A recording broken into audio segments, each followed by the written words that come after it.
Welcome back. इस series में आज फिर से आपका स्वागत है। आज का जो हमारा डिस्कशन का जो टॉपिक है वो है रेसिप्रोसिटी थ्योरम।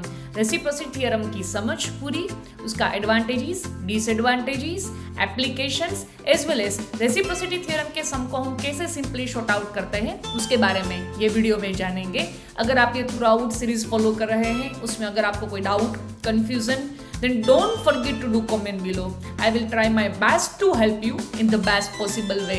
Once again, नमस्ते and welcome to the Nihar Academy. मैं हूँ Surabhi Dave. Engineering, maths as well as physics की लेटेस्ट अपडेट के लिए don't forget to subscribe and share with your friends. चलिए स्टेटमेंट की ओर आगे बढ़ेंगे। तो जो रेसिप्रोसिटी थ्योरम है उसका जो स्टेटमेंट है वो ये कहता है कि first of all linear in by directional single source network होना चाहिए। अब ये क्या है?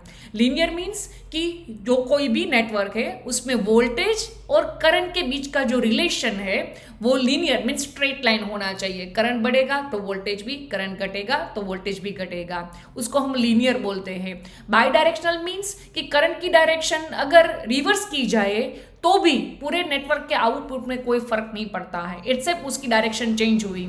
मीन्स वोल्टेज और करंट के बीच का जो रिलेशन है उसमें कोई फर्क नहीं आएगा। अगर करंट की डायरेक्शन रिवर्स होती है तो भी उसको बाई डायरेक्शनल नेटवर्क बोलते हैं। और सिंगल सोर्स मीन्स पूरे नेटवर्क में एक ही एनर्जी सोर्स होना चाहिए, आइदर वोल्टेज सोर्स और करंट सोर्स कोई भी हो सकता है पर एक ही होना चाहिए।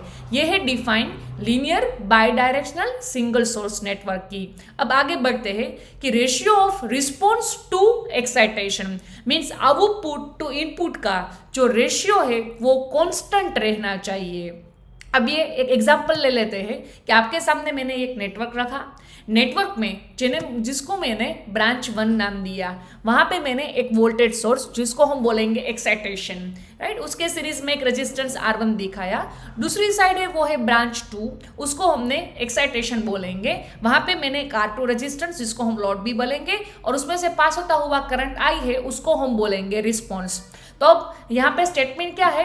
Ratio of response to excitation remains constant. Means response यहाँ पे I है और एक्साइटेशन हमारे लिए V है। Means I upon V equal to constant even when the positions of response and excitations are interchange। Means ये नेटवर्क नंबर 2।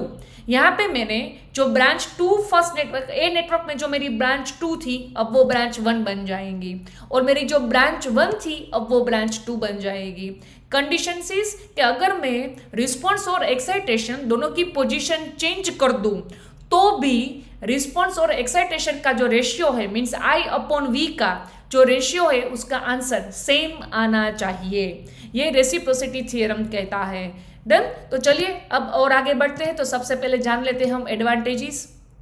इस theorem की मदद से हम पूरे सर्किट का बिहेवियर का स्टडी कर सकते हैं कि अगर हम वोल्टेज सोर्स को ब्रांच 1 की तरफ रखें और पूरा स्टडी करें, फिर हम वोल्टेज सोर्स को ब्रांच 2 की तरफ ले लें और फिर स्टडी करें तो हमें पूरे सर्किट के बिहेवियर के बारे में पता चलता है। नेक्स्ट इसका जो एडवांटेजेस है ये AC as well as DC दोनों टाइप के network as well as circuit के लिए एप्लीकेबल है। As well as transmission line है, एंटेना की डिजाइन है, उसकी कैलकुलेशन को सिंप्लीफाई करने के लिए हम ये थ्योरम यूज कर सकते हैं। इसका जो डिसएडवांटेजेस है वो यह है कि non linear as well as active network में ये थ्योरम पॉसिबल नहीं है, right. Next time varying system के जिसमें समय के साथ वैल्यू कॉन्स्टेंटली चेंज होती रहती है, ऐसे नेटवर्क के लिए भी ये थ्योरम एप्लीकेबल नहीं है। अब आगे बढ़ते हैं एप्लीकेशंस की ओर कि सबसे पहली एप्लीकेशन है वो है लीनियर और पैसिव होना चाहिए। नेक्स्ट कंडीशन है कि लीनियर और पैसिव नेटवर्क के बारे में तो मैंने आपको स्टार्टिंग में पढ़ाया, बट अब कोई बोले कैसे पता चलेगा कि यहाँ पे रेसिप्रोसिटी थ्योरम लगाना है या नहीं लगाना है? तो अगर वो सर्किट में आपको electronics components like transistor, diode etcetera आपको दिखते हैं तो उसमें हम रेसिप्रोसिटी थ्योरम नहीं लगा सकते क्योंकि वो बाई डायरेक्शनल नेटवर्क नहीं होगा। वो सपोज डायोड है तो फॉरवर्ड डायरेक्शन में काम करता है पर रिवर्स बायस में वो काम नहीं करता है, इसलिए यहाँ पे करंट और वोल्टेज का रिलेशन हम मेंटेन नहीं रख सकते हैं। इसलिए ये कोई भी नेटवर्क इसमें आपको ये कोई भी इलेक्ट्रॉनिक्स कंपोनेंट्स दिखते हैं, इट मीन्स कि वहां पे हम ये रेसिप्रोसिटी थ्योरम नहीं लगा सकते। दूसरा कि कोई भी सर्किट हो उसमें एक ही इंडिपेंडेंट सोर्स होना चाहिए तो ये थ्योरम एप्लीकेबल है। और दूसरा यहाँ पे भी हमें डिपेंडेंट सोर्स नज़र में आता है वहाँ पे भी ये एप्लीकेबल नहीं है। और एट लास्ट मैंने स्टार्टिंग में भी बताया आपको पूरा transmission system as well as हमें एंटेना सिस्टम की डिज़ाइन करनी है, तब ये हम थियरम का यूज़ करते हैं। चलिए अब एक सिंपल एग्जांपल की ओर आगे बढ़ेंगे। तो जहाँ पे मैंने आपके सामने एक नेटवर्क रखा है जिसमें एक्साइटेशन के साइड एक 5 वोल्ट की बैटरी रखी है और रिस्पॉन्स में हमें 1 एम्पियर का करंट मिल रहा है। और हमें दूसरा जो नेटवर्क है वो है उसमें एक्साइटेशन 10 वोल्ट का है और वहाँ पे हमें करंट की वैल्यू फाइंड करनी है। यहाँ पे हमें एक कंडीशन ऑलरेडी दी गई है कि ये दोनों नेटवर्क रेसिप्रोसिटी कंडीशंस के सेटिस्फाइड कर रहे हैं। तो यहाँ पे हमें क्या करना है, रिस्पॉन्स टू एक्साइटेशन का रेशियो लेना है। रिस्पॉन्स हमारे लिए करंट है और एक्साइटेशन हमारे लिए वोल्टेज सोर्स है, सो I अपॉन V।